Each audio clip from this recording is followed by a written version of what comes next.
ധ്യാൻ ശ്രീനിവാസൻ നായകനായി എത്തുന്ന ഏറ്റവും പുതിയ ചിത്രമായ ഒരു വടക്കൻ തേരോട്ടത്തിന്റെ പോസ്റ്റർ റിലീസ് ചെയ്തു.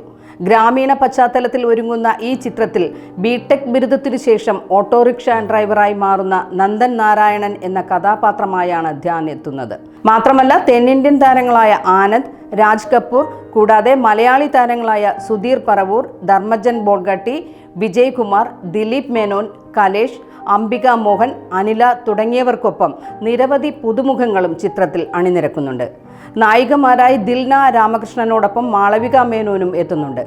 നിത്യഹരിത നായകൻ എന്ന ചിത്രത്തിന് ശേഷം ബിനിൻ രാജ് സംവിധാനം ചെയ്യുന്ന ഈ ചിത്രത്തിന്റെ തിരക്കഥാ സംഭാഷണം നവാഗതനായ സനു അശോക് നിർവഹിക്കുന്നു. ഓപ്പൺ ആർട്ട് ക്രിയേഷൻസിന്റെ ബാനറിൽ നിർമ്മിക്കുന്ന ഈ ചിത്രം ധ്യാനിന്റെ മികച്ച വേഷങ്ങളിൽ ഒന്നായിരിക്കും പ്രേക്ഷകർക്ക് സമ്മാനിക്കുക എന്നും അണിയറ പ്രവർത്തകർ പറയുന്നുണ്ട്. കുറച്ചുനാൾ സിനിമയിൽ നിന്ന് മാറി നിന്ന ധ്യാൻ ശക്തമായ തിരിച്ചുവരവ് കൂടി നടത്തുകയാണ് ഈ ചിത്രത്തിലൂടെ. മാത്രമല്ല ധ്യാനിന്റെ 1-2 ചിത്രങ്ങൾ കൂടി ഈ മാസം പുറത്തിറങ്ങുന്നുണ്ട്. ചിത്രം ഉടൻ പ്രദർശനത്തിനായി തിയേറ്ററുകളിൽ എത്തും.